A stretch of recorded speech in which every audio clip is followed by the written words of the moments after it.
Hello everyone, हमारे YouTube channel current affairs connect पर आप सबका स्वागत है। आज की क्लास में हम 19 से 24 जून तक का करंट अफेयर डिस्कस करेंगे। तो चलिए शुरू करते हैं आज की क्लास। पहला टॉपिक है अंतर्राष्ट्रीय योग दिवस 2025। तो ये अंतर्राष्ट्रीय योग दिवस 2025 है। ये अंतर्राष्ट्रीय योग दिवस का 11वां संस्करण है और ये प्रतिवर्ष 21 जून को मनाया जाता है। ठीक है, और इस बार इसकी थीम है वो एक पृथ्वी एक स्वास्थ्य के लिए योग रखी गई है। तो जो 11वां अंतर्राष्ट्रीय योग दिवस है उसकी थीम है एक पृथ्वी एक स्वास्थ्य के लिए योग, और अंतर्राष्ट्रीय योग दिवस है वो प्रतिवर्ष 21 जून को मनाया जाता है। योग शब्द है वो संस्कृत के मूल शब्द युज से लिया गया है, जिसका अर्थ है जुड़ना, जोड़ना या एकजुट होना। ठीक है, जो मानव और शरीर की एकता, विचार और क्रिया, संयम और पूर्ति, मानव और प्रकृति के बीच सामंजस्य और स्वास्थ्य और कल्याण के लिए एक समग्र दृष्टिकोण का प्रतीक है। तो योग शब्द है वो संस्कृत के शब्द युज से लिया गया है, जिसका अर्थ होता है जोड़ना, जुड़ना या एकजुट होना। ठीक है, और 1 दिसंबर 2014 को संयुक्त राष्ट्र ने संकल्प 69 131 के द्वारा 21 जून को अंतर्राष्ट्रीय योग दिवस के रूप में घोषित किया था। ठीक है, तो अंतर्राष्ट्रीय योग दिवस को 1 दिसंबर 2014 को यूएन द्वारा डिक्लेयर किया गया था 21 जून को। ठीक है, और 11वें अंतर्राष्ट्रीय योग दिवस पर जो राष्ट्रीय कार्यक्रम है उसका आयोजन आंध्र प्रदेश के विशाखापत्तनम में किया गया, और इसमें प्रधानमंत्री नरेंद्र मोदी द्वारा 3 लाख नागरिकों के विश्व के अब तक के सबसे बड़े योग समारोह का नेतृत्व किया गया। ठीक है, 3 लाख लोग थे जिन्होंने इस मौके पर योग किया, और इसको Guinness book of world records में दर्ज किया गया है। और कहाँ आयोजन हुआ ये? आंध्र प्रदेश के विशाखापत्तनम में। तो 11वें अंतर्राष्ट्रीय योग दिवस के जो राष्ट्रीय कार्यक्रम है उसका आयोजन आंध्र प्रदेश के विशाखापत्तनम में किया गया, और इस पर 3 लाख लोगों ने प्रधानमंत्री नरेंद्र मोदी के साथ योग किया, और ये अब तक का सबसे बड़ा योग कार्यक्रम है। इसको Guinness book of world records में दर्ज किया गया। विशाखापत्तनम में आयोजित समारोह के एक हिस्से के रूप में 20 जून को आंध्र प्रदेश विश्वविद्यालय में एक सूर्य नमस्कार कार्यक्रम का आयोजन किया गया, जहां लगभग 25,000 आदिवासी बच्चों द्वारा 108 मिनट में 108 सूर्य नमस्कार किए गए। इसको भी Guinness book of world record में दर्ज किया गया है। ठीक है, 25,000 आदिवासी बच्चों द्वारा 108 मिनट में 108 सूर्य नमस्कार किए गए। कहां पर किए गए? आंध्र विश्वविद्यालय विशाखापत्तनम में। और अंतर्राष्ट्रीय योग दिवस आंदोलन के एक दशक के उपलक्ष्य में 10 महत्वपूर्ण कार्यक्रम का भी आयोजन किया गया। ये 11वें अंतर्राष्ट्रीय योग दिवस के 10 सिग्नेचर इवेंट हैं। ठीक है, 10 सिग्नेचर इवेंट हैं। तो कौन कौन से देख लेते हैं। पहला है योग संगम, दूसरा है योग बंधन, तीसरा है हरित योग, चौथा है योग पार्क, पांचवा है योग समावेश, छठा है योग प्रभाव, सातवां है योग कनेक्ट, आठवां है योग अनप्लग्ड, नौवां योग महाकुंभ और 10वां समयोग। तो ये 10 सिग्नेचर इवेंट थे 11वें अंतर्राष्ट्रीय योग दिवस के। नेक्स्ट है विश्व सिकल सेल दिवस 2025। तो ये प्रतिवर्ष 19 जून को मनाया जाता है। विश्व सिकल सेल दिवस कब मनाया जाता है? 19 जून को। और इस बार इसकी थीम थी वो वैश्विक कार्रवाई, स्थानीय प्रभाव, अपनी प्रभावी वकालत के लिए समुदायों को सशक्त बनाना रखी गई थी। ठीक है, तो जो विश्व सिकल सेल दिवस है वो 19 जून को मनाया जाता है, और इसकी थीम थी वैश्विक कार्रवाई, स्थानीय प्रभाव, अपनी प्रभावी वकालत के लिए समुदायों को सशक्त बनाना। और इसकी शुरुआत है वो वर्ष 2008 में संयुक्त राष्ट्र महासभा द्वारा की गई थी। वर्ष 2008 में इसको यूएन महासभा द्वारा प्रारंभ किया गया था। अब सिकल सेल रोग है उसके बारे में देख लेते हैं। तो एक आनुवांशिक रक्त विकार है। ठीक है, जेनेटिक ब्लड डिसऑर्डर है, आनुवांशिक रक्त विकार, जेनेटिक ब्लड डिसऑर्डर। ठीक है, इसमें लाल रक्त कोशिकाएं हैं वह सामान्य गोल आकार के बजाय द्रांति के आकार की हो जाती हैं, जिससे वे रक्त वाहिकाओं के माध्यम से आसानी से प्रवाहित नहीं हो पाती। ठीक है, रेड ब्लड सेल्स हैं, उनका आकार जो कि गोल होता है उसके बजाय वो द्रांति के आकार का हो जाता है। ठीक है, द्रांति के आकार का हो जाता है, तो वो रक्त वाहिकाओं के माध्यम से प्रवाहित नहीं हो पाती। इससे ऑक्सीजन की आपूर्ति बाधित हो जाती है, जिससे शरीर के विभिन्न भागों में तीव्र दर्द होता है, सूजन, अंग क्षति, संक्रमण और कभी कभी मृत्यु भी हो सकती है। ठीक है, तो जो लाल रक्त कोशिकाएं हैं उनका आकार विकृत होने की वजह से वो रक्त वाहिकाओं में प्रवाहित नहीं हो पाती, जिससे ऑक्सीजन की आपूर्ति बाधित हो जाती है और इससे व्यक्ति की मृत्यु भी हो सकती है। ये रोग तब होता है जब किसी व्यक्ति को अपने माता पिता दोनों से दोषपूर्ण हीमोग्लोबिन जीन विरासत में मिलता है। यदि केवल एक जीन प्राप्त होता है तो व्यक्ति को वाहक कहा जाता है। ठीक है, अगर दोनों से मिल रहा है तभी ये जाके रोग होगा। अगर एक से मिल रहा है तो व्यक्ति उस रोग का वाहक हो सकता है, लेकिन उस व्यक्ति को वो रोग नहीं होगा। ठीक है, भारत में ये रोग आदिवासी और सामाजिक रूप से पिछड़े समुदायों में अधिक देखा जाता है, विशेषकर मध्य भारत और पूर्वी भारत में। ठीक है, तो जो आदिवासी समुदाय है वो इस सिकल सेल रोग से ज्यादा पीड़ित है और मध्य भारत और पूर्वी भारत में ये रोग ज्यादा फैला हुआ है। ठीक है, और प्रधानमंत्री नरेंद्र मोदी द्वारा 1 जुलाई 2023 को इसके लिए मध्य प्रदेश के शहडोल से राष्ट्रीय सिकल सेल उन्मूलन मिशन का भी शुभारंभ किया गया था।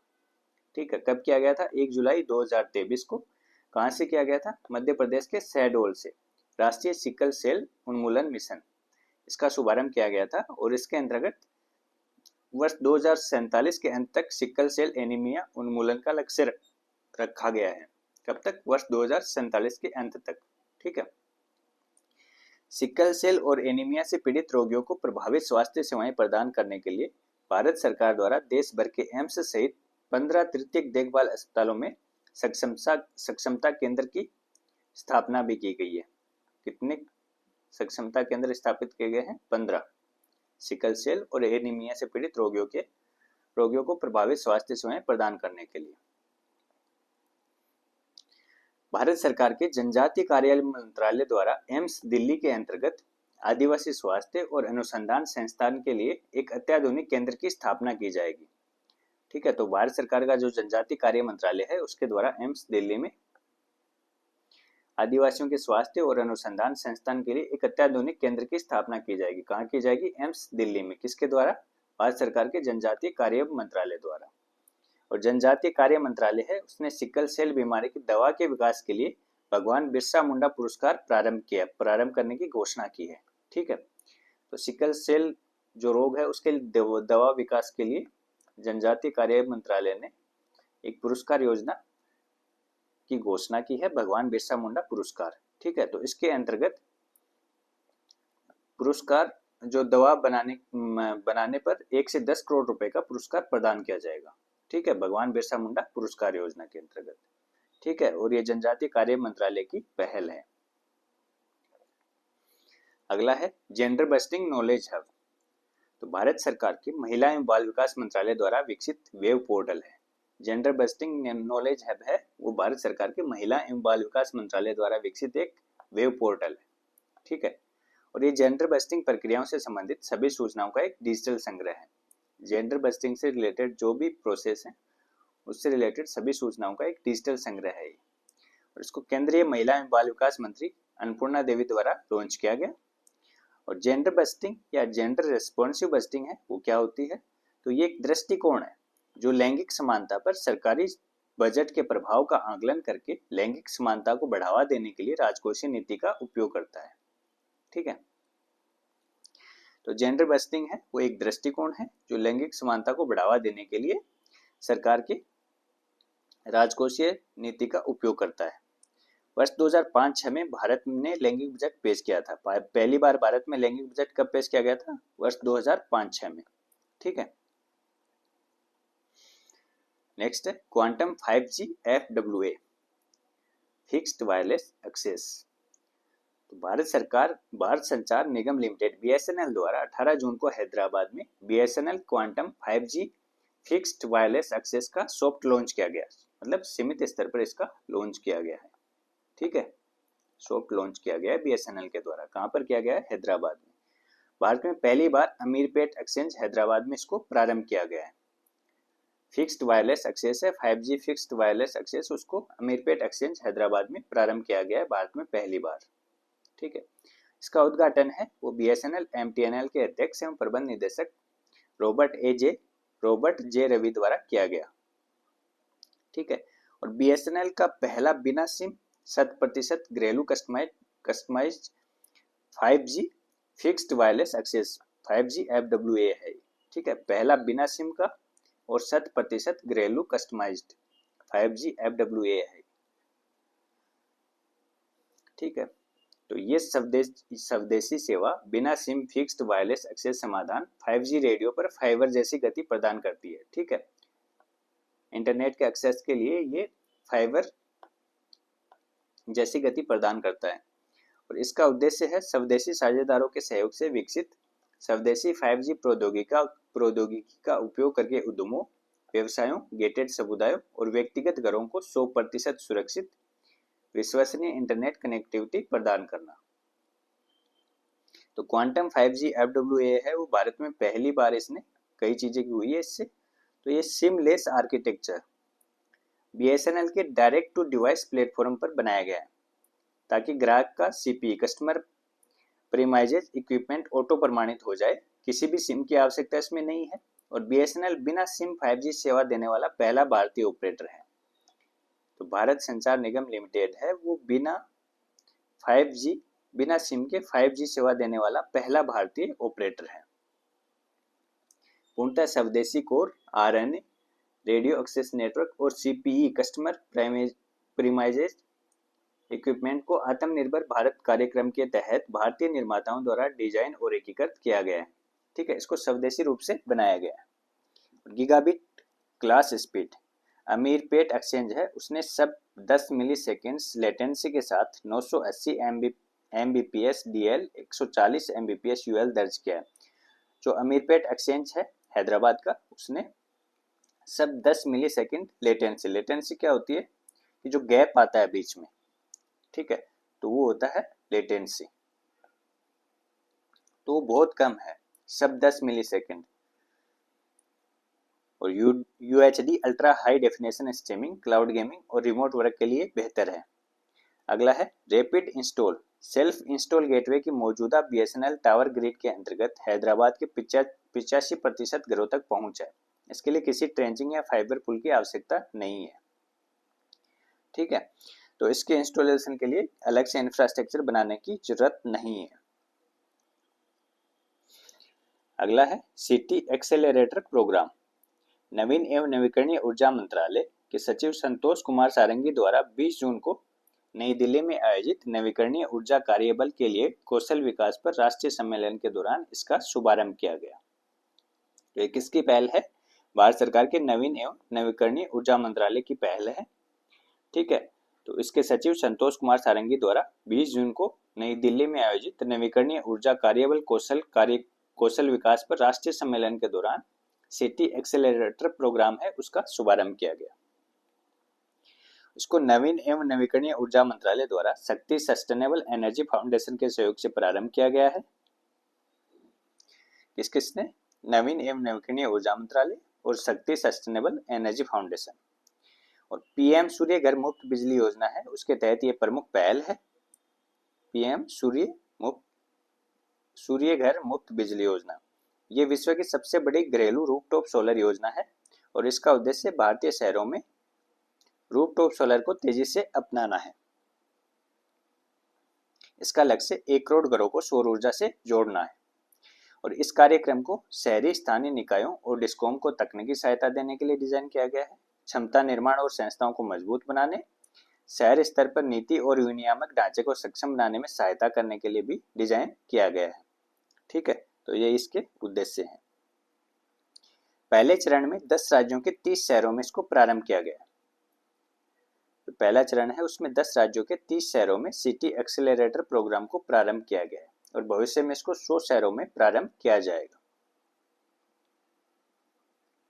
इसका मुख्य उद्देश्य है वो तकनीकी सहायता के माध्यम से RTS रूफटॉप सोलर अपनाने में शहर स्तरीय बाधाओं की पहचान करना और उनका समाधान करना। ठीक है, तो बेसिकली किस लिए लाया गया है? जो रूफटॉप सोलर योजना है उसको एक्सेलरेट करने के लिए शहरों में क्या क्या बाधाएं उसको अपनाने में आ रही हैं उनको दूर करने के लिए, हितधारकों को लाभ के बारे में बताने के लिए आर्थिक मॉडल और माध्यम विकसित करना। ठीक है, लक्षित जागरूकता, कौशल विकास और आउटरीच अभियानों में सहयोग करना, टूल किट, जानकारी और सफलता की कहानियां बनाना और उनका प्रसार करना। ठीक है, तो ये रूफटॉप सोलर को बढ़ावा देने के लिए इसको लाया गया है और इसके लिए ये काम ये करेगा। ठीक है, ये इसके मुख्य उद्देश्य हैं। नीतिगत सुधारों और नवीन व्यवसाय मॉडल पर शहरों को सलाह देना और शहर के प्रशासकों, डिस्कोमों और राज्यों की नोडल एजेंसियों के बीच सहयोग को सुविधाजनक बनाना है। तो जो सिटी एक्सेलरेटर प्रोग्राम है वो रूफटॉप सोलर को शहरों में बढ़ावा देने के लिए लॉन्च किया गया है, नवीन एवं नवीकरणीय मंत्रालय द्वारा। ठीक है, और इसको शक्ति सस्टेनेबल एनर्जी फाउंडेशन के सहयोग से प्रारंभ किया गया है। नेक्स्ट है ग्रीन हाइड्रोजन उत्पादन के लिए सिलिकॉन आधारित फोटो इलेक्ट्रोकेमिकल उपकरण। तो भारत सरकार के विज्ञान और प्रौद्योगिकी विभाग के एक स्वायत्त संस्थान centre for nano and soft matter sciences Bengaluru के वैज्ञानिकों द्वारा इसको विकसित किया गया है। ग्रीन हाइड्रोजन उत्पादन के लिए सिलिकॉन आधारित फोटो इलेक्ट्रोकेमिकल उपकरण बनाया गया है। किसके द्वारा बनाया गया है? Centre for nano and soft matter sciences Bengaluru के द्वारा। केवल सौर ऊर्जा और पृथ्वी पर प्रचुर मात्रा में उपलब्ध सामग्रियों के इस्तेमाल से पानी के अणुओं के विभाजन द्वारा हरित हाइड्रोजन का उत्पादन करने में सक्षम एक स्केलेबल नेक्स्ट जनरेशन डिवाइस है। तो ये क्या करता है? सौर ऊर्जा का उपयोग करके पानी के अणुओं का विभाजन करके ग्रीन हाइड्रोजन का उत्पादन करता है। ठीक है, और ये सिलिकॉन आधारित NIP हेटेरोजंक्शन फोटो एनोड का उपयोग करता है। इसका निर्माण है वो औद्योगिक रूप से स्वीकृत मैग्नेट्रॉन स्पटरिंग तकनीक का उपयोग करके किया गया है। ठीक है, कौन सी तकनीक का उपयोग किया गया है? औद्योगिक रूप से स्वीकृत मैग्नेट्रॉन स्पटरिंग तकनीक, इसका उपयोग करके इसका निर्माण किया गया है। और ये 10 घंटे के निरंतर संचालन में डिवाइस ने केवल 4% प्रदर्शन में गिरावट दिखाई है। ठीक है, 10 घंटे लगातार इसके संचालन में केवल 4% की इसके प्रदर्शन में गिरावट आई है, जो सिलिकॉन आधारित फोटो इलेक्ट्रोकेमिकल सिस्टम के लिए असाधारण है। ठीक है, अगला है टोल संग्रहण के लिए फास्टैग आधारित वार्षिक पास। तो भारत सरकार 15 अगस्त से 3,000 रुपए की कीमत वाला फास्टैग आधारित वार्षिक पास पेश करेगी। ठीक है, 15 अगस्त से भारत सरकार द्वारा इसको लॉन्च किया जा रहा है और ये 3,000 रुपए देने पड़ेंगे एक बार में फास्टैग आधारित वार्षिक पास के लिए। और पूरे देश में राष्ट्रीय राजमार्गों पर इससे निर्बाध और किफायती यात्रा को सुनिश्चित किया जा सकेगा। ये एक्टिवेशन की तारीख से 1 साल या 200 यात्राओं तक वैध होगा। जो भी पहले हो 1 साल या 200 यात्राओं तक के लिए ये वैध होगा। इसको विशेष रूप से गैर व्यवसायिक निजी वाहनों जैसे कार, जीप और वैन के लिए प्रारंभ किया गया है। तो टोल संग्रहण के लिए फास्टैग आधारित वार्षिक पास 3,000 रुपए लगेंगे एक बार में और ये 1 साल या 200 यात्राओं तक जो भी पहले हो वैलिड रहेगा। नेक्स्ट है शिव सुब्रमण्यम रमन। तो ये है शिव सुब्रमण्यम रमन है। उन्होंने 20 जून को पेंशन फंड विनियामक और विकास प्राधिकरण PFRDA के अध्यक्ष के रूप में पदभार ग्रहण कर लिया गया है। तो PFRDA का अध्यक्ष किसे नियुक्त किया गया है? शिव सुब्रमण्यम रमन को। नेक्स्ट है मारुति चितमपल्ली का निधन। तो मारुति चितमपल्ली है वो प्रसिद्ध पर्यावरणविद और वन्यजीव विशेषज्ञ हैं। हाल ही में इनका निधन हो गया है। इनको अरण्य ऋषि के नाम से भी जाना जाता है और इनकी प्रसिद्ध पुस्तकें हैं वो पक्षी कोश इंसाइक्लोपीडिया ऑफ बर्ड्स, पशु कोश इंसाइक्लोपीडिया ऑफ एनिमल्स और मत्स्य कोश इंसाइक्लोपीडिया फिश। ठीक है, और इनको 30 अप्रैल 2025 को पद्मश्री से भी सम्मानित किया गया था। तो ये मारुति चितमपल्ली हैं, ये प्रसिद्ध पर्यावरणविद और वन्यजीव विशेषज्ञ हैं। नेक्स्ट है बाल साहित्य पुरस्कार 2025। भारत सरकार के संस्कृति मंत्रालय की स्वायत्त शासित संस्था है साहित्य अकादमी। ठीक है, उसके द्वारा 24 भाषाओं के लेखकों का चयन किया गया है बाल साहित्य पुरस्कार 2025 के लिए। तो पुरस्कार है जो बाल साहित्य पुरस्कार है ये उन पुस्तकों से संबंधित है जो पुरस्कार वर्ष के तत्काल पूर्ववर्ती वर्ष के अंतिम 5 वर्षों में मतलब 1 जनवरी 2019 से 31 दिसंबर 2023 के मध्य प्रथम बार प्रकाशित हुई है। ठीक है, पुरस्कार स्वरूप एक उत्कीर्ण ताम्रफलक और 50,000 रुपए की सम्मान राशि प्रदान की जाती है। कितने रुपए? 50,000 रुपए और एक उत्कीर्ण ताम्रफलक प्रदान किया जाता है। ठीक है, तो प्रमुख पुरस्कार देख लेते हैं। तो अंग्रेजी भाषा का है वो पुरस्कार दक्षिण south Indian myths and fables retold. ये कहानी संग्रह है दक्षिण south Indian myths and fables retold. इसको प्रदान किया गया है। इसके लेखक हैं नितिन कुशलप्पा MP। तो अंग्रेजी भाषा के लिए नितिन कुशलप्पा एमपी की बुक दक्षिण south Indian myths and fables retold को प्रदान किया गया है। गुजराती के लिए टिंचक, एक कविता संग्रह है टिंचक, कीर्तिदा ब्रह्मभट्ट का, इसको प्रदान किया गया है। बाल साहित्य पुरस्कार है गुजराती का, वो टिंचक को प्रदान किया गया है। कीर्तिदा भट्ट की एक कविता संग्रह है। हिंदी के लिए 1/12, ये कहानी संग्रह है सुशील शुक्ल का। ठीक है, तो हिंदी के लिए सुशील शुक्ल के कहानी संग्रह 1/12 को प्रदान किया गया है बाल साहित्य पुरस्कार। नेपाली है उसके लिए शांतिवन, ये उपन्यास है सांडमू डेप्चा का उपन्यास है शांतिवन, इसको प्रदान किया गया है। पंजाबी के लिए जादू पत्ता, यह उपन्यास है पाली खादिम उर्फ अमृतपाल सिंह का। पाली खादिम उर्फ अमृतपाल सिंह है, इनका उपन्यास है जादू पत्ता, पंजाबी के लिए इसको प्रदान किया गया है बाल साहित्य पुरस्कार। राजस्थानी के लिए पंखेरुओं नी पीड़ा, ये नाटक है भोगीलाल पाटीदार का, पंखेरुओं नी पीड़ा। ठीक है, तो इसका राजस्थानी भाषा का जो बाल साहित्य पुरस्कार है वो पंखेरुवन नी पीड़ा भोगीलाल पाटीदार की नाटक को प्रदान किया गया है।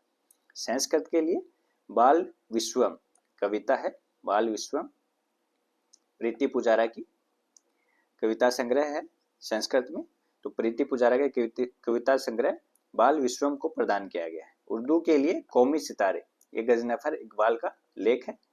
ठीक है, तो इस पुस्तक को प्रदान किया गया है उर्दू के लिए कौमी सितारे को। तो इतना ही काफी है अपने लिए। अगला है साहित्य अकादमी युवा पुरस्कार 2025, तो इसको भी भारत सरकार के संस्कृति मंत्रालय की स्वायत्त शासी संस्था है साहित्य अकादमी, उसके द्वारा प्रदान किया जाता है। और इस बार 23 भाषाओं के लेखकों का चयन किया गया है साहित्य अकादमी युवा पुरस्कार के लिए। 23 भाषाओं के लेखकों को प्रदान किया जाएगा। तो इस वर्ष डोगरी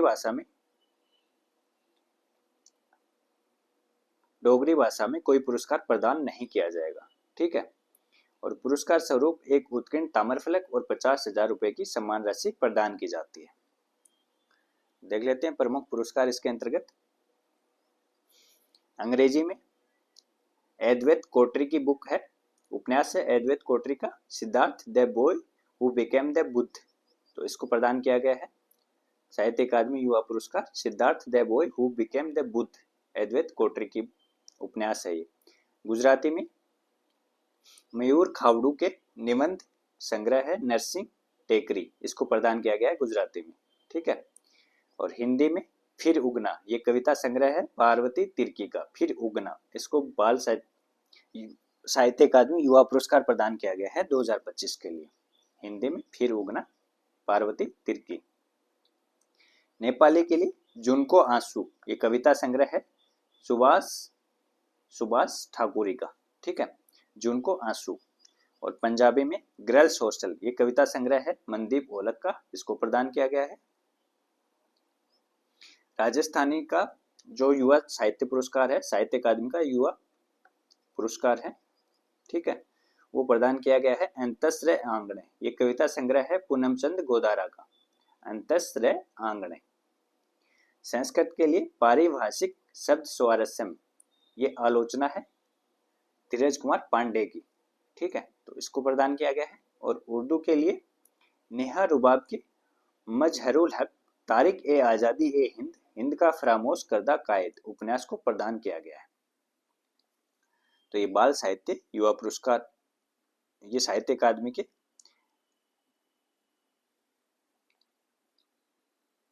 युवा पुरस्कार हैं। और इससे पहले अपन ने बाल साहित्य पुरस्कार भी देखे थे साहित्य अकादमी के।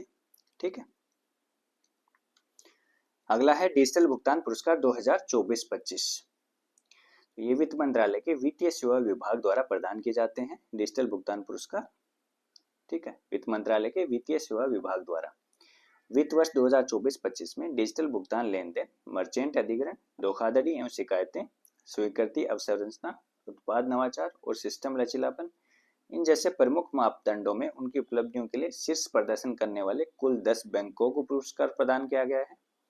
और इसके अलावा 3 श्रेणियों उभरते थर्ड पार्टी एप्लीकेशन प्रदाता, डिजिटल भुगतान स्वीकृति अवसंरचना और तकनीकी सेवा प्रदाता में अग्रणी फिनटेक को 11 पुरस्कार प्रदान किए गए।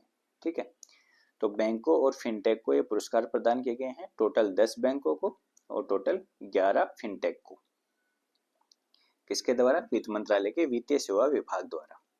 तो प्रमुख पुरस्कार देख लेते हैं। तो सार्वजनिक क्षेत्र के अंतर्गत पंजाब नेशनल बैंक को प्रथम पुरस्कार दिया गया है। निजी क्षेत्र में HDFC बैंक को दिया गया है और स्मॉल फाइनेंस बैंक कैटेगरी में इक्विटोस स्मॉल फाइनेंस बैंक को दिया गया है। और पेमेंट्स बैंक भुगतान बैंक है, उसमें इंडिया पोस्ट पेमेंट्स बैंक को ये पुरस्कार दिया गया है। वित्तीय वर्ष 23-24 के लिए विशेष उल्लेख पुरस्कार मिला था इंडिया पोस्ट पेमेंट बैंक को और इस बार प्रथम पुरस्कार मिला है। ठीक है, पेमेंट बैंक कैटेगरी में। उभरते हुए थर्ड पार्टी ऐप में व्हाट्सएप को दिया गया है और डिजिटल भुगतान स्वीकृति अवसंरचना में फोन पे को प्रदान किया गया है प्रथम पुरस्कार। तकनीकी सेवा प्रदाता है वो माइंडगेट है, प्रथम पुरस्कार प्राप्त करता। और विशेष उल्लेख है वो केनरा बैंक सार्वजनिक क्षेत्र में और यस बैंक निजी क्षेत्र में प्रदान किया गया है। तो ये हैं डिजिटल भुगतान पुरस्कार 2024-25। नेक्स्ट है नक्षत्र। तो नक्षत्र क्या है? तो ये भारत का पहला high performance computing cluster, Bharat का पहला high performance computing HPC cluster है और इसको भारतीय चिकित्सा अनुसंधान परिषद ICMR national institute of virology Pune में स्थापित किया गया है। ICMR का national institute of virology Pune में है, उसमें इसको स्थापित किया गया है और ICMR के द्वारा इसको स्थापित किया गया है। ठीक है, और प्रधानमंत्री आयुष्मान भारत स्वास्थ्य अवसंरचना मिशन PMABHIM के अंतर्गत इसको विकसित किया गया है नक्षत्र को। ये भारत का पहला हाई परफॉर्मेंस कंप्यूटिंग क्लस्टर है। इसका उद्देश्य जीनोमिक और जैव सूचना विकास डेटा को संसाधित करने के तरीके में क्रांतिकारी बदलाव करना और पारंपरिक कंप्यूटिंग अवसंरचना के कारण कोविड-19 महामारी के दौरान सामने आने वाली अड़चनों पर ध्यान देना है। ठीक है, और इस HPC क्लस्टर में 12 कंप्यूट नोड्स हैं जो कुल 700 कोर और 1 पेटाबाइट स्टोरेज प्रदान करते हैं। कुल 12 कंप्यूट नोड्स हैं जो कुल 700 कोर और 1 पेटाबाइट स्टोरेज प्रदान करते हैं। अगली पीढ़ी के अनुक्रमण ट्रांसक्रिप्टोमिक्स, मेटाजीनोमिक्स, फाइलोजेनेटिक्स और संरचनात्मक जैव सूचना विज्ञान जैसे उन्नत जैव सूचना विज्ञान वर्कफ्लो का समर्थन करता है। ठीक है, तो ये भारत का पहला हाई परफॉर्मेंस कंप्यूटिंग क्लस्टर है नक्षत्र। जटिल जीनोमिक डेटा का तेजी से विश्लेषण करने में सक्षम है, जिससे वैज्ञानिकों को नई बीमारी के खतरों का जल्द पता लगाने, प्रकोपों का अधिक कुशलता से जवाब देने और AI संचालित वैक्सीन और दवा विकास में तेजी लाने में मदद मिलती है। ठीक है, ये क्या करता है कि जीनोमिक डेटा है उसका तेजी से विश्लेषण कर सकता है, जिससे पता लग सकता है कि बीमारी के कारण क्या है, उनके निदान क्या होंगे। ठीक है, और अनुक्रमण डेटा के लिए एक केंद्रीय भंडार के रूप में भी कार्य करता है। प्रारंभ में देश भर में 5 ICMR संस्थानों को सेवाएं प्रदान करेगा। ठीक है, ICMR के जो 5 संस्थान हैं उनको ये सेवाएं प्रदान करेगा, उनमें स्थापित किया जाएगा। पहला स्थापित कर दिया गया है national institute of virology Pune में। ठीक है, नेक्स्ट है देसी ऊन। तो देसी ऊन क्या है? तो फ्रांस के NAC इंटरनेशनल एनिमेशन फेस्टिवल 2025 में सर्वश्रेष्ठ कमीशन्ड फिल्म के लिए जूरी पुरस्कार मिला है इसको। फ्रांस के NAC इंटरनेशनल एनिमेशन फेस्टिवल 2025 में सर्वश्रेष्ठ कमीशन्ड फिल्म के लिए जूरी पुरस्कार प्रदान किया गया है देसी ऊन को। ये एनिमेशन फिल्म निर्माता सुरेश एरियात की फिल्म है, एनिमेटेड फिल्म है। ठीक है, सुरेश एरियात द्वारा इसको बनाया गया है। क्रिएट इन इंडिया चैलेंज के तहत भारत के अग्रणी एनिमेशन और डिजाइन मान्यता platform waves awards of excellence 2025 में इसको सर्वश्रेष्ठ फिल्म का खिताब दिया गया था। ठीक है, और ये फिल्म है क्राफ्ट लायंस श्रेणी में कान लायंस 2025 में भी शॉर्टलिस्ट हो चुकी है। नेक्स्ट है महिलाओं के लिए सुरक्षित पर्यटन स्थल परियोजना। तो ये भारत सरकार के महिला एवं बाल विकास मंत्रालय द्वारा निर्भया फंड के तहत इसको वित्त पोषित किया गया है और ये मध्य प्रदेश पर्यटन विभाग द्वारा क्रियान्वित की जा रही है। महिलाओं के लिए सुरक्षित पर्यटन स्थल परियोजना, तो इसको फंड तो किया गया है भारत सरकार की महिला एवं बाल विकास मंत्रालय द्वारा, किसके तहत? निर्भया फंड से। ठीक है, निर्भया फंड से इसको पैसे दिए गए हैं और ये मध्य प्रदेश पर्यटन विभाग द्वारा इसको क्रियान्वित किया जा रहा है। परियोजना में मध्य प्रदेश के 33 जिलों के 50 पर्यटन स्थल शामिल हैं। मध्य प्रदेश के 33 जिलों के 50 पर्यटन स्थल इसमें शामिल हैं। इसका उद्देश्य लक्षित बुनियादी ढांचे, कौशल एवं संवेदीकरण और एडवोकेसी पहल के माध्यम से महिलाओं के लिए सुरक्षित, समावेशी और आर्थिक रूप से सशक्त स्थान बनाना है। ठीक है, नेक्स्ट है प्रथम दूरसंचार प्रौद्योगिकी विकास निधि TTDF संगोष्ठी 2025। तो इसका आयोजन है वो 19 से 21 जून तक IIT Madras research park Chennai में किया गया है। कहाँ किया गया? 19 से 21 जून तक IIT Madras research park Chennai में। और IIT मद्रास और दूरसंचार उत्कृष्टता केंद्र इंडिया के सहयोग से इसका आयोजन किया गया है। किसके सहयोग से? IIT मद्रास और दूरसंचार उत्कृष्टता केंद्र इंडिया के सहयोग से। TTDF संगोष्ठी है 2025 में वित्त पोषण लाभार्थी एक साथ आकर अपने अनुसंधान एवं विकास को न केवल सार्थक बनाने के लिए तालमेल और संभावित तरीकों पर चर्चा कर रहे हैं, बल्कि ये भी सुनिश्चित कर रहे हैं कि संपूर्ण इकोसिस्टम इससे लाभान्वित हो सके। ठीक है, तो TTDF के द्वारा जिन प्रोजेक्ट को फंड किया गया था, ठीक है, तो वो एक जगह पर आकर के अपने इनोवेशन के बारे में चर्चाएं कर रहे हैं और संपूर्ण इकोसिस्टम उससे कैसे लाभ प्राप्त कर सके इसके बारे में सोच विचार कर रहे हैं। ठीक है, और इसके तहत multi core fibre test bed परियोजना है, उसकी घोषणा की गई है। TTDF संगोष्ठी 2025 के दौरान multi core fibre test bed परियोजना की घोषणा की गई है। ये जो MCF multi core fibre test bed परियोजना है, उसका उद्देश्य है भारत के ऑप्टिकल संचार बुनियादी ढांचे को आगे बढ़ाना, और IIT मद्रास और STL टेक्नोलॉजीज द्वारा संयुक्त रूप से इसको स्थापित किया गया। ठीक है, किया जाएगा IIT मद्रास और STL टेक्नोलॉजीज द्वारा। ये भूमिगत 4.07 किलोमीटर और हवाई एरियल 1.20 किलोमीटर दोनों केबल इंस्टॉलेशन इसमें शामिल होंगे। ठीक है, और केबल में 12 मल्टी कोर फाइबर, प्रत्येक में 4 कोर के साथ साथ 12 मानक सिंगल मोड फाइबर भी शामिल हैं। तो 12 मल्टी कोर फाइबर शामिल हैं और 12 मानक सिंगल मोड फाइबर इसमें शामिल है। Multi core fibre test bed सुविधा अकादमिक और उद्योग भागीदारों के लिए उपयोग के मामलों का आकलन करने और मल्टी कोर फाइबर इकोसिस्टम के भीतर घटक अंतर संचालन क्षमता का परीक्षण करने के लिए सुलभ होगी। ठीक है, तो ये अकादमिक और उद्योग भागीदारों के लिए सुलभ होगी multi core fibre test bed सुविधा। दूरसंचार प्रौद्योगिकी विकास निधि के बारे में देख लेते हैं। TTDF तो 1 अक्टूबर 2022 को भारत सरकार के दूरसंचार विभाग द्वारा प्रारंभ की गई एक प्रमुख योजना है। ठीक है, किसके द्वारा प्रारंभ किया गया है? भारत सरकार के दूरसंचार विभाग द्वारा। कब किया गया? 1 अक्टूबर 2022 को। इसका क्रियान्वयन है वो डिजिटल भारत निधि द्वारा किया जाता है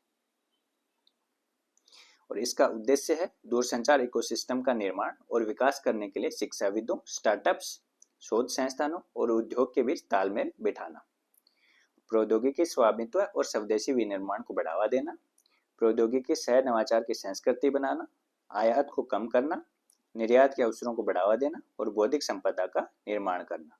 ये TTDF के उद्देश्य हैं। ठीक है, अगला है A980। ठीक है, तो ये ओफिचस तारामंडल में पृथ्वी से 25,800 प्रकाश वर्ष दूर स्थित एक्सट्रीम हीलियम तारों के एक दुर्लभ वर्ग से संबंधित तारा है।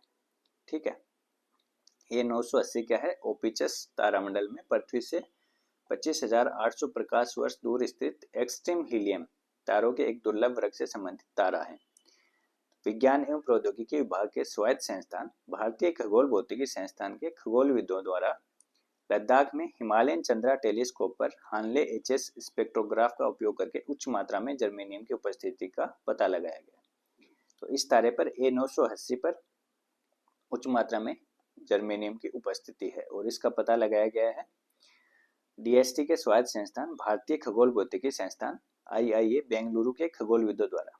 कहाँ पर? लद्दाख में हिमालयन चंद्रा टेलीस्कोप पर हानले HS स्पेक्ट्रोग्राफ का उपयोग करके। तो किसी एक्सट्रीम हीलियम तारे में एकल आयनित जर्मेनियम की पहली बार खोज की गई है। ठीक है, और A980 में जर्मेनियम सूर्य की तुलना में 8 गुना अधिक है। ठीक है, दुर्लभ रासायनिक संरचना का भी ये प्रदर्शन करता है और तारकीय विकास और न्यूक्लियोसिंथेसिस के मौजूदा मॉडल को चुनौती देता है। A980 है और दुर्लभ रासायनिक संरचना है इसमें, और ये तारकीय विकास और न्यूक्लियोसिंथेसिस के मौजूदा मॉडलों को भी चुनौती देता है।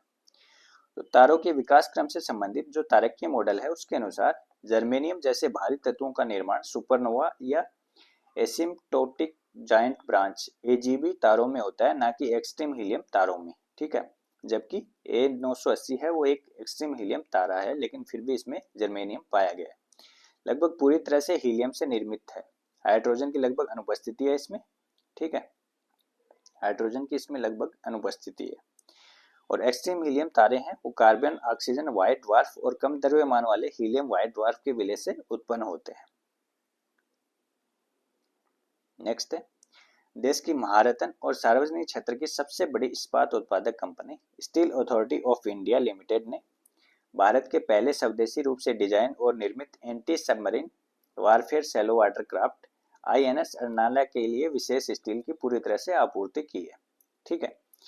और इसको garden rich ship builders and engineers द्वारा बनाए जा रहे अन्य 7 ASW SWC हैं, उनके लिए भी विशेष स्टील की आपूर्ति सेल के द्वारा की जाएगी। तो INS अर्नाला के लिए विशेष स्टील की आपूर्ति किसने की है?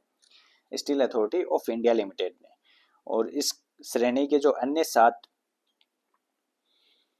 Anti submarine warfare shallow water craft हैं जो garden reach ship builders and engineers Kolkata द्वारा बनाए जा रहे हैं, उसके लिए भी विशेष स्टील की आपूर्ति सेल के द्वारा की जाएगी। वाणिज्य और उद्योग मंत्रालय के अंतर्गत उद्योग संवर्धन और आंतरिक व्यापार विभाग द्वारा समावेशी उद्यमिता को प्रोत्साहन देने और स्टार्टअप इकोसिस्टम को सशक्त करने के लिए स्टार्टअप नवाचार और उद्यमिता पर ध्यान केंद्रित करते हुए एक निजी digital platform your story media private limited के साथ एक समझौता ज्ञापन पर हस्ताक्षर किया गया, ठीक है। तो स्टार्टअप इकोसिस्टम को सुधारने के लिए वाणिज्य और उद्योग मंत्रालय के अंतर्गत उद्योग संवर्धन और आंतरिक व्यापार विभाग है, उसके द्वारा your story media private limited के साथ एक समझौता ज्ञापन पर हस्ताक्षर किए गए। इसका उद्देश्य है द भारत प्रोजेक्ट के तहत AI संचालित टूल, वेंचर लॉन्चपैड और क्षेत्रीय सफलता की गाथा कहने की पहल के माध्यम से 10 लाख उद्यमियों को सशक्त बनाना, ठीक है। जो ये समझौता हुआ है DPIIT और your story media private limited के मध्य, तो इसका उद्देश्य है 10 लाख उद्यमियों को सशक्त बनाना स्टार्टअप के क्षेत्र में, ठीक है। नेक्स्ट है, पंचायती राज मंत्रालय द्वारा जमीनी स्तर पर ई-गवर्नेंस में बहुभाषी पहुंच को बढ़ाने के लिए भाषिनी के साथ एक समझौता ज्ञापन पर हस्ताक्षर किए गए हैं। तो पंचायती राज मंत्रालय द्वारा भाषिनी के साथ एक समझौता ज्ञापन पर हस्ताक्षर हुए हैं। इसका उद्देश्य है ई ग्राम स्वराज प्लेटफॉर्म पर वास्तविक समय की बहुभाषी पहुंच को सक्षम करना, ठीक है। भाषिनी है वो एक AI संचालित भाषा अनुवाद मंच है जो साक्षरता, भाषा और डिजिटल विभाजन को बांटता है। ये भारत सरकार के इलेक्ट्रॉनिक्स और सूचना प्रौद्योगिकी मंत्रालय द्वारा अपने राष्ट्रीय भाषा अनुवाद मिशन के तहत भाषिनी को विकसित किया गया है, ठीक है। तो भाषिनी है वो निर्बाध संचार के लिए वॉइस फर्स्ट बहुभाषी समाधान है। ये सहयोग और नवाचार को बढ़ावा देने वाला सबसे बड़ा सह निर्माण AI प्लेटफॉर्म है और समावेशिता के लिए भाषा साक्षरता और डिजिटल बाधाओं को तोड़ता है। नेक्स्ट है, भारत सरकार के सामाजिक न्याय एवं अधिकारिता मंत्रालय के दिव्यांगजन सशक्तिकरण विभाग, राष्ट्रीय मुक्त विद्यालय शिक्षा संस्थान और राष्ट्रीय शैक्षिक अनुसंधान और प्रशिक्षण संस्थान प्रशिक्षण परिषद NCERT के बीच एक त्रिपक्षीय समझौता ज्ञापन पर हस्ताक्षर हुए हैं। किन किन के बीच में? दिव्यांगजन सशक्तिकरण विभाग, राष्ट्रीय मुक्त विद्यालय संस्थान NIOS और NCERT के मध्य। तो समझौता ज्ञापन किस लिए इस पर हस्ताक्षर किए गए हैं? तो NIOS है वो दिव्यांगजनों की शिक्षा के लिए विशेष मान्यता प्राप्त संस्थान स्थापित करेगा जो DEPWD की दीनदयाल दिव्यांग पुनर्वास योजना के तहत वित्त पोषित गैर सरकारी संगठनों द्वारा संचालित विशेष स्कूलों को मान्यता देगा, ठीक है। तो दिव्यांगजनों के लिए विशेष स्कूल स्थापित किए जाएंगे, तो उनको मान्यता देने के लिए एक विशेष मान्यता प्राप्त संस्थान की स्थापना इसके अंतर्गत की जाएगी। नेक्स्ट है, डिजिटल इंडिया भाषिनी डिवीजन और मिजोरम सरकार के मध्य बहुभाषी शासन को बढ़ावा देने और मिजो समुदाय को उनकी मूल भाषा में भाषा प्रौद्योगिकी के माध्यम से सशक्त बनाने के लिए एक ऐतिहासिक समझौता ज्ञापन पर हस्ताक्षर किए गए हैं। तो भाषिनी द्वारा डिजिटल इंडिया भाषिनी डिवीजन है उसके द्वारा मिजोरम सरकार के साथ मिजो समुदाय को उनकी मूल भाषा है उसको मजबूत करने के लिए एक समझौता ज्ञापन पर हस्ताक्षर किए गए। नेक्स्ट है ऑपरेशन सिंधु। तो ये ऑपरेशन सिंधु है वो ईरान और इजराइल संघर्ष के दौरान भारत सरकार द्वारा ईरान और इजराइल से भारतीय नागरिकों को निकालने के लिए प्रारंभ किया गया है और 18 जून को आधिकारिक तौर पर ऑपरेशन सिंधु की शुरुआत की गई, ठीक है। नेक्स्ट है गूगल सेफ्टी इंजीनियरिंग सेंटर। जो गूगल सेफ्टी इंजीनियरिंग सेंटर है उसका शुभारंभ 17 जून को हैदराबाद तेलंगाना में किया गया है। कहाँ पर किया गया है? हैदराबाद तेलंगाना में। और इसका उद्घाटन तेलंगाना के मुख्यमंत्री ए रेवंत रेड्डी द्वारा किया गया है। और गूगल का एशिया प्रशांत क्षेत्र में पहला और विश्व स्तर पर चौथा सुरक्षा इंजीनियरिंग केंद्र है। ठीक है। और GSEC है वो उपयोगकर्ताओं को ऑनलाइन धोखाधड़ी से बचाने, उद्यम और सरकारी बुनियादी ढांचे को सुरक्षित करने और जिम्मेदार AI के निर्माण पर अपना ध्यान केंद्रित करेगा। ठीक है। नेक्स्ट है परफॉर्मेंस ग्रेडिंग इंडेक्स PGI 2.0। ठीक है। तो ये भारत सरकार के शिक्षा मंत्रालय द्वारा 18 जून को जारी किया गया है।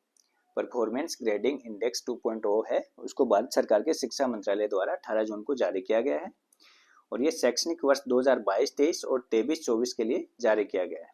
ठीक है, 22-23 और 23-24 के लिए।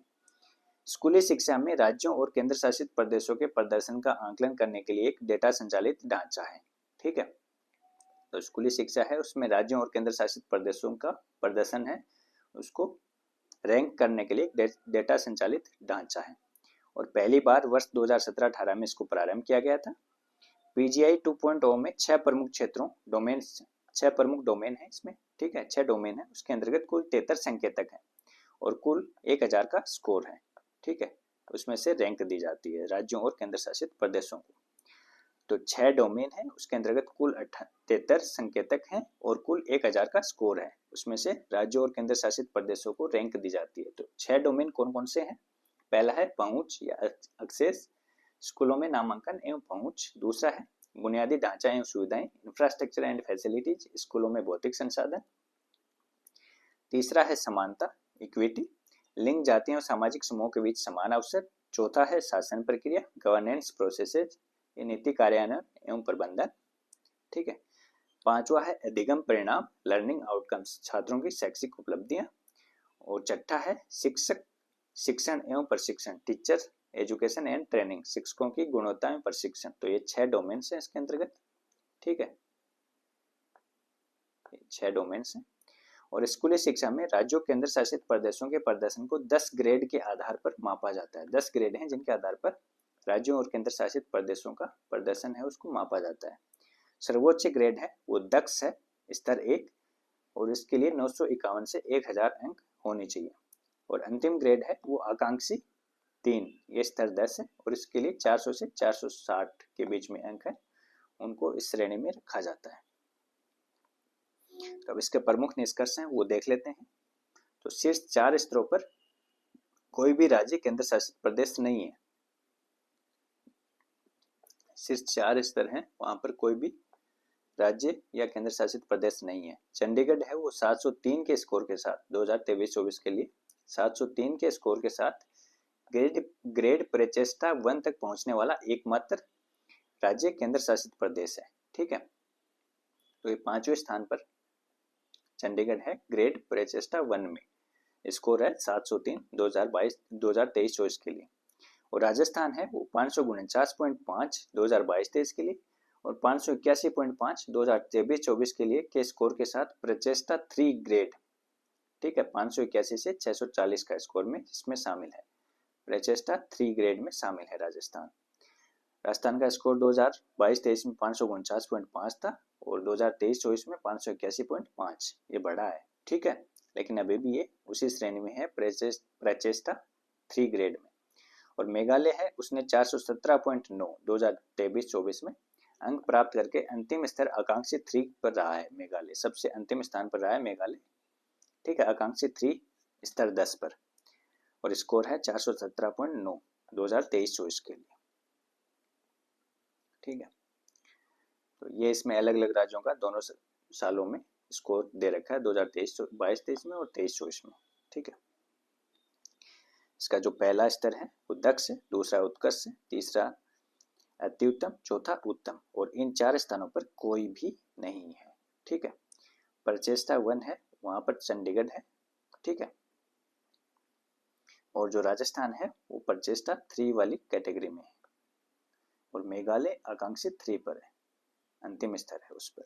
ठीक है, हिंदुस्तान एरोनॉटिक्स लिमिटेड को लघु उपग्रह प्रक्षेपण यान SSLV के निर्माण और संचालन के लिए भारतीय अंतरिक्ष अनुसंधान संगठन से 511 करोड़ रुपए मूल्य का प्रौद्योगिकी हस्तांतरण ऑर्डर मिला है। किसको मिला है? HAL को। ठीक है, HAL व SSLV का निर्माण और संचालन करेगा। ठीक है, तो ये पहली बार किसी भारतीय कंपनी को इसरो से रॉकेट की बनाने की पूरी तकनीक है वो हस्तांतरित की जाएगी। किसको की जाएगी? हिंदुस्तान एरोनॉटिक्स लिमिटेड HAL को। जो SSLV है वो एक 3 चरणीय वाहन है जो 500 किलोग्राम से कम वजन वाले उपग्रहों को निचली पृथ्वी की कक्षा में स्थापित करेगा। ठीक है, पृथ्वी की जो निचली कक्षा है, पृथ्वी की जो निचली कक्षा है, ठीक है, उसमें स्थापित करेगा। पृथ्वी की निचली कक्षा में स्थापित करेगा। लो अर्थ ऑर्बिट है उसमें 500 किलोग्राम से कम वजन वाले वाहनों को। नेक्स्ट है विनीत जोशी पैनल। तो केंद्रीय शिक्षा मंत्रालय द्वारा इसको गठित किया गया है विनीत जोशी पैनल को, और इसका काम है कोचिंग सेंटरों पर छात्रों की निर्भरता कम करने और प्रतियोगी प्रवेश परीक्षाओं की प्रभावशीलता और निष्पक्षता का आकलन करने के उपाय सुझाने के लिए इसका गठन किया गया है विनीत जोशी पैनल का, केंद्रीय शिक्षा मंत्रालय द्वारा। नेक्स्ट है सगत सिंह चौकी। तो सिक्किम में स्थित भारतीय सेना की नाथुला सीमा चौकी का नामकरण है वो लेफ्टिनेंट जनरल सगत सिंह के नाम पर किया गया है। ठीक है, और ये राजस्थान के चूरू जिले के निवासी थे। लेफ्टिनेंट जनरल सगत सिंह है और चूरू जिले के निवासी थे। सगत सिंह ने 1967 के भारत चीन युद्ध में भारत की जीत में निर्णायक भूमिका निभाई थी। ठीक है, नाथुला है वो भारतीय राज्य सिक्किम को चीन के तिब्बत स्वायत्त क्षेत्र से जोड़ता है। ठीक है, और ये कैलाश मानसरोवर यात्रा का रूट भी यहाँ से जाता है। ये विश्व की सबसे ऊंची मोटरेबल सड़कों में से एक है, 4302 मीटर की ऊंचाई पर, और भारत चीन के बीच स्थापित 3 व्यापारिक चौकियों में से भी एक है। पहली है सिपकिला हिमाचल प्रदेश में, दूसरी है लिपुलेख उत्तराखंड में, और तीसरी है नाथुला सिक्किम में। नेक्स्ट है महाएग्री AI 2025 से 29। तो ये महाराष्ट्र मंत्रिमंडल द्वारा राज्य की कृषि कृत्रिम बुद्धिमत्ता नीति महाएग्री AI 2025 से 29 को मंजूरी दी गई है। तो ये महाराष्ट्र सरकार की कृषि AI नीति है। ठीक है, और इसका उद्देश्य कृत्रिम बुद्धिमत्ता, generative AI, drone, computer vision, robotics और प्रेडिक्टिव एनालिटिक्स के उपयोग के माध्यम से कृषि क्षेत्र में महत्वपूर्ण परिवर्तन लाना है। तो महाएग्री AI है वो महाराष्ट्र सरकार की कृषि AI नीति है। ठीक है, 2025 से 29 के लिए।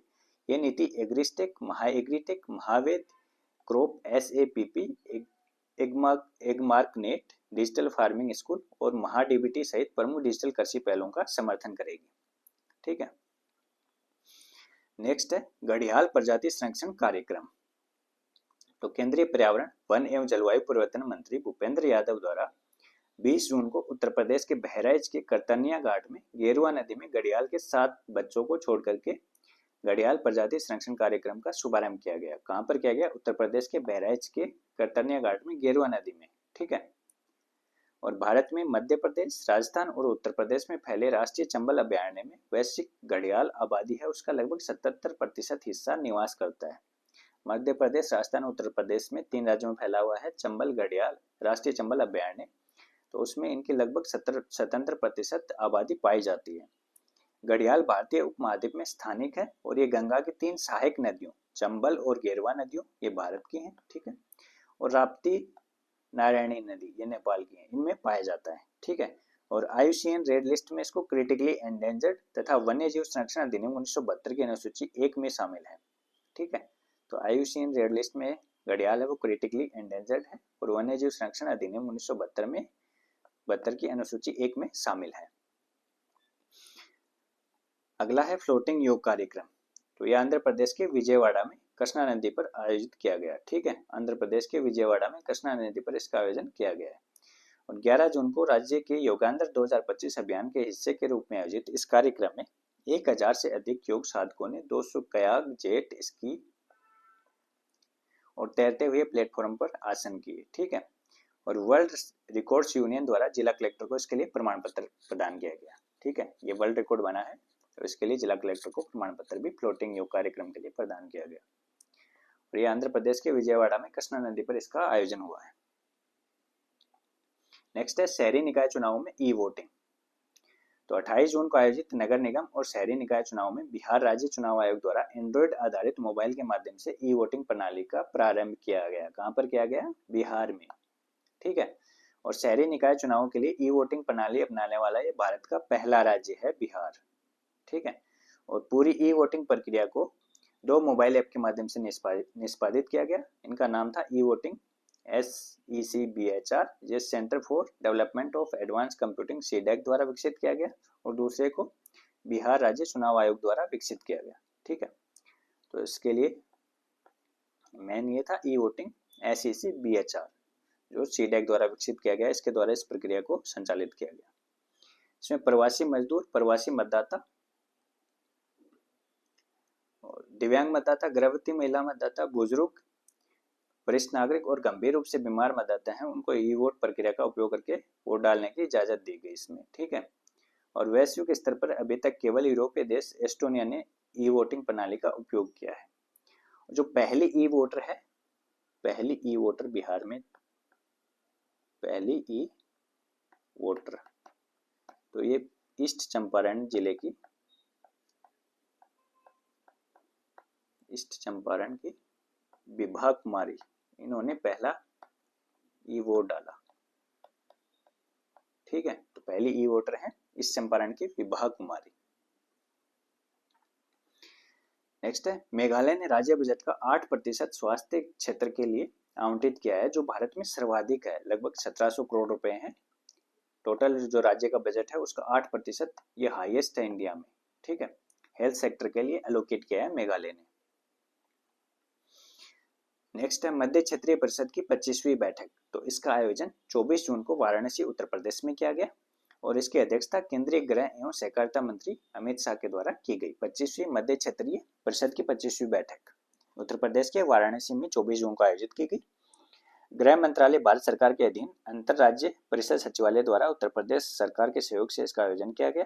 ठीक है, तो अंतर राज्य परिषद सचिवालय है उसके द्वारा उत्तर प्रदेश सरकार के सहयोग से इसका आयोजन किया गया और सदस्य राज्यों के मुख्यमंत्रियों के साथ साथ प्रत्येक राज्य से 2 वरिष्ठ मंत्रियों के बीच में भागीदारी रही। राज्य पुनर्गठन अधिनियम 1956 है, उसकी धारा 15 से 22 के तहत 5 क्षेत्रीय परिषदों की स्थापना का प्रावधान किया गया है। तो जो क्षेत्रीय परिषदें हैं उनकी स्थापना का प्रावधान राज्य पुनर्गठन अधिनियम 1956 के अंतर्गत किया गया है। मध्य क्षेत्रीय परिषद है, उसमें उत्तर प्रदेश, मध्य प्रदेश, छत्तीसगढ़ और उत्तराखंड शामिल हैं, जिसकी अभी ये बैठक थी 25वीं बैठक वाराणसी में। ठीक है, उत्तरी क्षेत्रीय परिषद है, उसमें हरियाणा, हिमाचल प्रदेश, जम्मू और कश्मीर, पंजाब, राजस्थान, दिल्ली और चंडीगढ़ शामिल हैं। और पूर्वी क्षेत्रीय परिषद है, उसमें बिहार, झारखंड, ओडिशा और पश्चिम बंगाल शामिल हैं। और पश्चिमी क्षेत्रीय परिषद है, पश्चिमी क्षेत्रीय परिषद है, उसमें गुजरात, महाराष्ट्र, गोवा, दादरा और नगर हवेली और दमन और दीव शामिल हैं। ठीक है, दक्षिणी क्षेत्रीय परिषद है, उसमें आंध्र प्रदेश, कर्नाटक, केरल, तमिलनाडु और पुडुचेरी शामिल हैं। जो भारत के जो 7 पूर्वोत्तर राज्य हैं उनको लिए एक अलग से पूर्वोत्तर परिषद अधिनियम 1972 के तहत पूर्वोत्तर परिषद का गठन किया गया है। ठीक है, तो केंद्रीय गृह मंत्रालय, गृह मंत्री है वो इन 5 क्षेत्रीय परिषदों का अध्यक्ष होता है। ठीक है, और सदस्य राज्यों, केंद्र शासित प्रदेशों के मुख्यमंत्री, राज्यपाल या प्रशासक जो भी हैं वो इनके सदस्य होते हैं। और सदस्य राज्यों में से एक राज्य के मुख्यमंत्री हैं वो हर साल बारी बारी से उपाध्यक्ष बनते हैं। अध्यक्ष तो केंद्रीय गृह मंत्री होता है और जो उपाध्यक्ष होता है वो रोटेट होता रहता है सदस्य राज्यों के बीच में। ठीक है, और प्रत्येक सदस्य राज्य से राज्यपाल द्वारा 2 मंत्रियों को परिषद के सदस्य के रूप में नामित किया जाता है। और प्रत्येक क्षेत्रीय परिषद ने मुख्य सचिवों के स्तर पर एक स्थायी समिति का भी गठन किया है और क्षेत्रीय परिषदों की भूमिका है वो सलाहकारी होती है, उनकी भूमिका सलाहकारी होती है। ठीक है, मानो या ना मानो, बाध्यकारी नहीं है, सलाहकारी है। नेक्स्ट है, चौथा अखिल भारतीय पंढरपुर साइकिल वारी सम्मेलन 2025, तो ये 22 जून को आयोजित fit India Sunday on cycle का मेगा इवेंट है। और भारतीय खेल प्राधिकरण क्षेत्रीय केंद्र मुंबई, भारतीय खेल प्राधिकरण का जो क्षेत्रीय केंद्र है मुंबई में वो, और पंढरपुर साइकिल वारी संघ द्वारा संयुक्त रूप से इसका आयोजन किया गया है। महाराष्ट्र, कर्नाटक और मध्य प्रदेश के 90 से अधिक साइकिल क्लबों का प्रतिनिधित्व करने वाले 5000 से अधिक साइकिल चलाने वालों ने इसमें भाग लिया। ठीक है, और भारत में अब तक का सबसे बड़ा साइकिलिंग का रिकॉर्ड बना है, जिसमें प्रतिभागियों ने 7 दिन से अधिक समय तक साइकिल चलाकर 10 लाख किलोमीटर से अधिक की यात्रा की है। ठीक है, तो ये वर्ल्ड रिकॉर्ड, ये साइकिलिंग का रिकॉर्ड बना है, भारत में अब तक सबसे बड़ा साइकिलिंग का रिकॉर्ड बना है। नेक्स्ट है, ग्राम पंचायतों द्वारा स्वयं के स्रोत से राजस्व सर्जन पर प्रशिक्षकों के प्रशिक्षण कार्यक्रम, तो इसका आयोजन 23 से 25 जून तक भारतीय लोक प्रशासन संस्थान नई दिल्ली में किया गया। कहां पर किया गया? 23 से 25 जून तक भारतीय लोक प्रशासन संस्थान नई दिल्ली में। और इसका उद्घाटन पंचायती राज मंत्रालय के सचिव विवेक भारद्वाज द्वारा किया गया। IIM अहमदाबाद के सहयोग से राष्ट्रीय ग्राम स्वराज अभियान के तहत पंचायती राज मंत्रालय द्वारा इसको आयोजित किया गया। IIM अहमदाबाद, ठीक है, और पंचायती राज मंत्रालय द्वारा, ठीक है, पंचायती राज मंत्रालय द्वारा राष्ट्रीय ग्राम स्वराज अभियान के तहत, ठीक है। इसका उद्देश्य है पंचायतों को वित्तीय रूप से आत्मनिर्भर और विकास के लिए तैयार संस्थान बनाना, ये इसका उद्देश्य है। और इसमें 16 राज्यों और केंद्र शासित प्रदेशों के 65 मास्टर ट्रेनर शामिल हैं। Next, Navya, nurturing aspiration through vocational training for young adolescents girls, युवा किशोरियों के लिए व्यावसायिक प्रशिक्षण के जरिए आकांक्षाओं का पोषण, ये इसकी फुल फॉर्म है नव्या प्रोग्राम की। और ये किशोरियों के कौशल विकास के लिए भारत सरकार के महिला एवं बाल विकास मंत्रालय और कौशल विकास और उद्यमिता मंत्रालय की एक संयुक्त पायलट परियोजना है, ठीक है, संयुक्त पायलट पहल है। किस किस की? भारत सरकार की महिला एवं बाल विकास मंत्रालय की और कौशल विकास और उद्यमिता मंत्रालय की एक संयुक्त पायलट पहल है, ठीक है। 24 जून को कौशल विकास और उद्यमिता राज्य मंत्री जयंत चौधरी और महिला एवं बाल विकास राज्य मंत्री सावित्री ठाकुर द्वारा संयुक्त रूप से उत्तर प्रदेश के सोनभद्र से इसका शुभारंभ किया गया। नव्या का शुभारंभ कहां से किया गया है? उत्तर प्रदेश के सोनभद्र से 24 जून को, ठीक है। और इसका उद्देश्य 16 से 18 वर्ष की आयु की किशोरियों को कक्षा 10 की न्यूनतम योग्यता के साथ मुख्य रूप से गैर पारंपरिक व्यावसायिक प्रशिक्षण मुहैया कराना है। तो जो 16 से 18 वर्ष आयु की किशोरियां हैं, कम से कम 10वीं पास होनी चाहिए, ठीक है, उनको गैर पारंपरिक व्यावसायिक प्रशिक्षण इसके अंतर्गत प्रदान किया जाएगा। 19 राज्यों के 27 आकांक्षी जिलों में इसको लागू किया जाएगा, ठीक है। और पायलट प्रोजेक्ट के तौर पर 9 राज्यों महाराष्ट्र, गुजरात, कर्नाटक, पंजाब, उत्तर प्रदेश, बिहार, मध्य प्रदेश, झारखंड और हिमाचल प्रदेश के 9 जिलों में इसको प्रारंभ किया गया है। पायलट प्रोजेक्ट के तौर पर 9 राज्यों के 9 जिलों में प्रारंभ किया गया है और वैसे 19 राज्यों के 27 आकांक्षी जिलों में इसको प्रारंभ किया जाएगा। प्रधानमंत्री कौशल विकास योजना 4.0 के माध्यम से graphic designer, smartphone technician, drone assembly expert, CCTV installation technician और प्रोफेशनल मेकअप आर्टिस्ट का प्रशिक्षण देकर गैर पारंपरिक और आधुनिक व्यवसायों का प्रशिक्षण प्रदान किया जाएगा। और इसमें 4 प्रमुख क्षेत्रों पर केंद्रित 7 घंटे का पूरक प्रशिक्षण मॉड्यूल है, ठीक है। 4 प्रमुख क्षेत्र हैं, उसके लिए 7 घंटे का पूरक प्रशिक्षण मॉड्यूल है। कौन कौन से क्षेत्र हैं वो? पारस्परिक कौशल, इसमें स्वच्छता, आत्म प्रस्तुति, संघर्ष प्रबंधन है। दूसरा है संचार कौशल, इसमें ध्यानपूर्वक सुनना और प्रभावी संचार। तीसरा है कार्यस्थल सुरक्षा, पोष और पोक्सो कानूनों का ज्ञान इसमें दिया जाता है, ठीक है। और चौथा है वित्तीय साक्षरता, इसमें बजट बनाना, आजीविका और बुनियादी वित्तीय अवधारणाएं हैं, उनकी समझ प्रदान की जाती है। अगला है पढ़ाई विद AI। पढ़ाई विद AI है वो राजस्थान के टोंक जिले के सरकारी स्कूलों में कठिन विषयों में छात्रों की मदद करने के उद्देश्य से शुरू की गई कृत्रिम बुद्धिमत्ता आधारित पहल है, ठीक है। तो पढ़ाई विद AI है वो राजस्थान के टोंक जिले के सरकारी स्कूलों में जो कठिन विषय हैं उनमें छात्रों की मदद करने के उद्देश्य से प्रारंभ की गई आर्टिफिशियल इंटेलिजेंस आधारित पहल है और इससे सरकारी स्कूलों के परिणामों में सुधार भी हुआ है, ठीक है। क्रियान्वयन के पहले शैक्षणिक सत्र में 95% माध्यमिक छात्र शानदार अंकों के साथ उत्तीर्ण हुए हैं, ठीक है। तो पढ़ाई विद AI राजस्थान के टोंक जिले की आर्टिफिशियल इंटेलिजेंस पहल है। नेक्स्ट है critical and emerging technologies index 2025। तो इसको अमेरिका के हार्वर्ड कैनेडी स्कूल के welfare centre for science and international affairs द्वारा जारी किया गया है। Critical and emerging technologies index है उसको अमेरिका के हार्वर्ड कैनेडी स्कूल के welfare centre for science and international affairs द्वारा जारी किया गया है और ये 25 देशों के 5 महत्वपूर्ण प्रौद्योगिकी क्षेत्रों सेमीकंडक्टर का वेटेज इसमें 35% है, कृत्रिम बुद्धिमत्ता 25% वेटेज है, जैव प्रौद्योगिकी 20% वेटेज है, अंतरिक्ष स्पेस 15% वेटेज है एवं क्वांटम प्रौद्योगिकी 5% वेटेज है। तो ये जो 5 महत्वपूर्ण प्रौद्योगिकी क्षेत्र हैं उनमें 25 देशों के प्रदर्शन का मूल्यांकन करता है और भारत इसमें 15.2 के स्कोर के साथ 10वें स्थान पर रहा 25 देशों में। Critical and emerging technologies index 2025 में भारत 15.2 के स्कोर के साथ 10वें स्थान पर रहा और शीर्ष स्थान पर इसमें अमेरिका रहा है।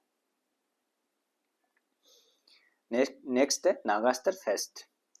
भारतीय सेना द्वारा Nagastra one R loitering munition system की 450 इकाइयों की खरीद के लिए solar defence and aerospace limited Nagpur के साथ एक समझौते पर हस्ताक्षर किए गए हैं। किसके साथ किए गए हैं? Solar defence and aerospace limited Nagpur के साथ। Solar defence and aerospace limited Nagpur द्वारा स्वदेशी रूप से विकसित भारत का पहला आत्मघाती या कामिकेस ड्रोन है नागास्त्र फर्स्ट। ठीक है, ये मानव portable fixed wing electric UAV आधारित लोइटरिंग म्यूनिशन है। लोइटरिंग म्यूनिशन जो चक्कर काटते रहते हैं, घूमते रहते हैं ऊपर और फिर अटैक करते हैं। इसकी उड़ान क्षमता है 60 मिनट है और ये 2 मीटर की सटीकता के साथ हमला करने में सक्षम है। ये 4500 मीटर से अधिक की ऊंचाई पर संचालन करने में सक्षम है और इलेक्ट्रॉनिक प्रोपल्शन सिस्टम के कारण 200 मीटर से अधिक की ऊंचाई पर इसका पता नहीं चलता है, इसकी आवाज़ नहीं आती है। इसमें इलेक्ट्रॉनिक प्रोपल्शन सिस्टम है तो इसकी आवाज़ नहीं आती और ये दुश्मनों को इसका पता नहीं चलता है। ये दिन एवं रात्रि निगरानी कैमरों से लैस है और मैन इन लूप में रेंज इसकी 15 किलोमीटर है और ऑटोनोमस मोड में इसकी रेंज 30 किलोमीटर है। ठीक है, और इसमें पैराशूट रिकवरी मैकेनिज्म भी दिया गया है कि अगर मिशन सक्सेस नहीं होता है तो ये वापस लैंड कर सकता है पैराशूट के थ्रू। ठीक है, नेक्स्ट है CSIR national institute of interdisciplinary science and technology CSIR NIIST Thiruvananthapuram द्वारा भारत सरकार के विज्ञान और प्रौद्योगिकी विभाग के तहत एक स्वायत्त निकाय north east centre for technologies application and reach nectar के साथ एक समझौता ज्ञापन पर हस्ताक्षर किए गए हैं। तो CSIR NIIST और नेक्टर के मध्य एक समझौता ज्ञापन पर हस्ताक्षर हुआ है। वो किस लिए हुआ है? तो CSIR NIIST की वनस्पति आधारित शाकाहारी चमड़ा प्रौद्योगिकी को नेक्टर को हस्तांतरित किया गया है इसके अंतर्गत। ठीक है, CSIR NIIST की जो तकनीक है वो बायोमास को पौधे आधारित चमड़े में परिवर्तित करके एक स्थायी समाधान प्रदान करती है। ठीक है, सिंथेटिक चमड़े में इस्तेमाल करने होने वाले 50 से 70% रसायनों की जगह लेती है।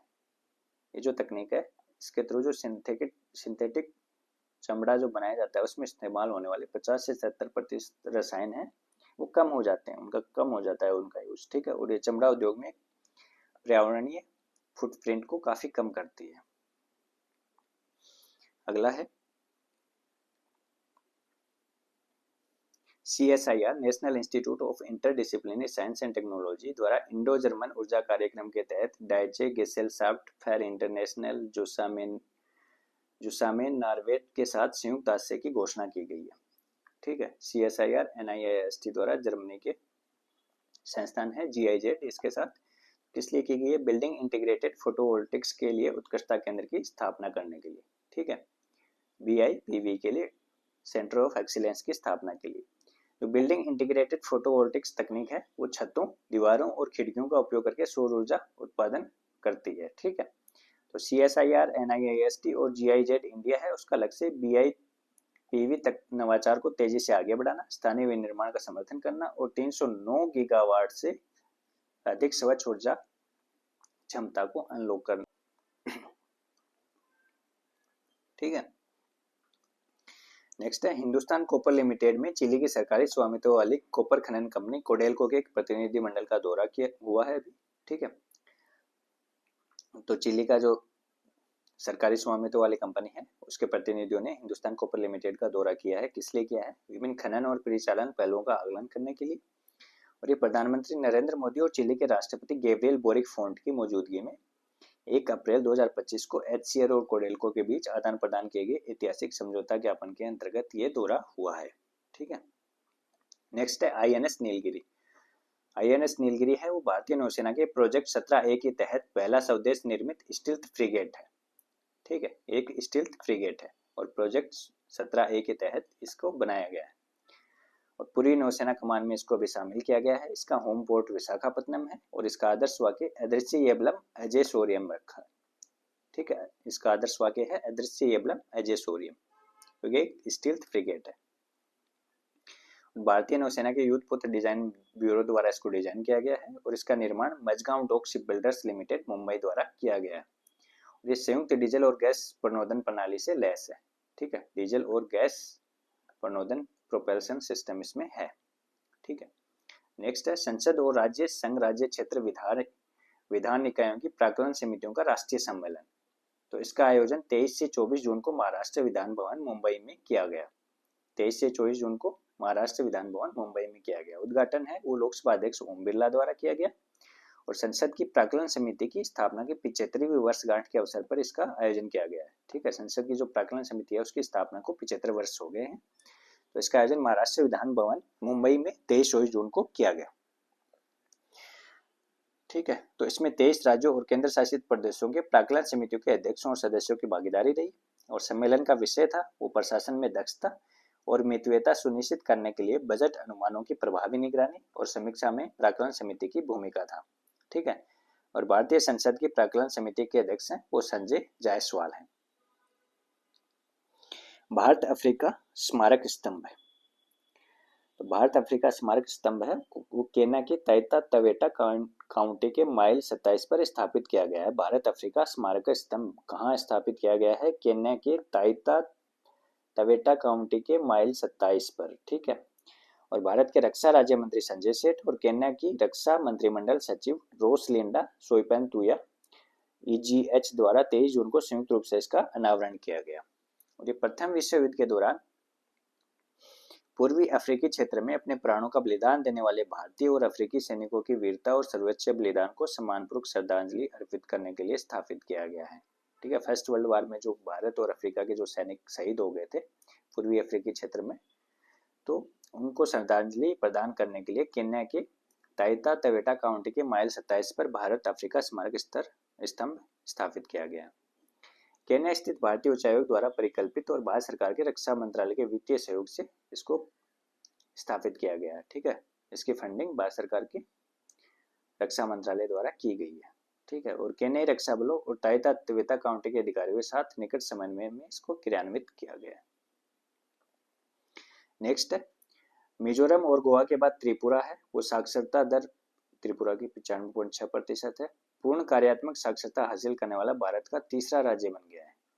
तो मिजोरम और गोवा के बाद त्रिपुरा पूर्ण साक्षरता हासिल करने वाला भारत का तीसरा राज्य बना है। पहला था मिजोरम, दूसरा था गोवा, और पूर्ण साक्षर राज्य है वो उसको डिक्लेयर किया जाता है जिसकी साक्षरता 95% से ऊपर होती है, 95% या उससे ऊपर होती है। भारत सरकार के सांख्यिकी और कार्यक्रम कार्यान्वयन मंत्रालय ने घोषणा की है कि राष्ट्रीय नमूना सर्वेक्षण NSS है वो 2026 में अपना पहला पूर्ण घरेलू आय सर्वेक्षण करेगा।